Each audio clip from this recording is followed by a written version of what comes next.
नमस्कार मित्रांनो, supporting businessman in कल्याण. मित्रांनो, आज मी तुम्हाला सांगणार आहे या बिझनेसमध्ये फायदा किती आहे. मित्रांनो, आज मी गेलो लिंबू सरबत प्यायला. मी गेले की लगेच त्यांनी मग घेतला आणि ग्लास घेतला, पटपट ग्लास धुतला, लगेच मसाला पावडर टाकला आणि लगेच बर्फाचा तुकडा पण टाकला. त्यानंतर एक लिंबू घेतला, त्यामध्ये अर्धा कापला, फक्त अर्धा लिंबू त्यांनी पिळला, बघू शकता मित्रांनो. त्यानंतर एक जलजिराचा पुडा टाकला आणि लगेच अजून थोडा मसाला टाकला. त्यानंतर पाणी टाकला आणि लगेच 2 मिनिटात लिंबू सरबत तयार झाला मित्रांनो. आणि लगेच मला दिला आणि ते घेतलो आणि प्यायला सुरुवात केलो आणि एकदम छान होता. थोडं आंबट पण होतं, मस्त लागला मित्रांनो. थोडं लक्ष देऊन ऐका.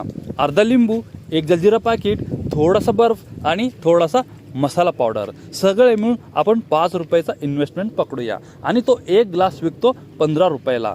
5 रुपये इन्व्हेस्ट करतो आणि 15 रुपयाला विकतो, म्हणजेच त्याला 10 रुपये फायदा आहे प्रत्येक ग्लासच्या पाठीमागे. आणि त्यांनी मला सांगितलं दररोज कमीत कमी 200 ते 300 ग्लास तो लिंबू सरबत विकतो, म्हणजेच एका ग्लासच्या पाठीमागे त्याला 10 रुपये प्रॉफिट आहे. 300 ग्लास म्हणजे 3000 रुपये झाले मित्रांनो. दिवसाला 3000 म्हणजे महिन्याला 90,000 रुपये तो कमवतो मित्रांनो. तर ही बिझनेस आयडिया कशी वाटली नक्कीच कमेंटमध्ये सांगा. धन्यवाद.